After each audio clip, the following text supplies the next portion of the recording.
Hello guys, welcome to our channel. Today I am going to show you how to add Facebook widget to iPhone lock screen. Okay, so let's get started.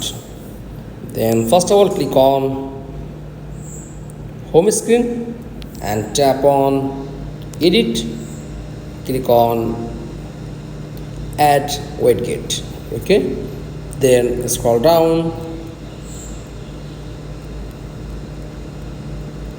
Okay, choose your Facebook app.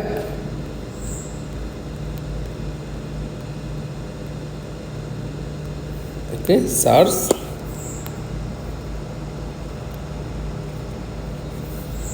Okay, then not available Facebook, just tap your latest version and update your phone and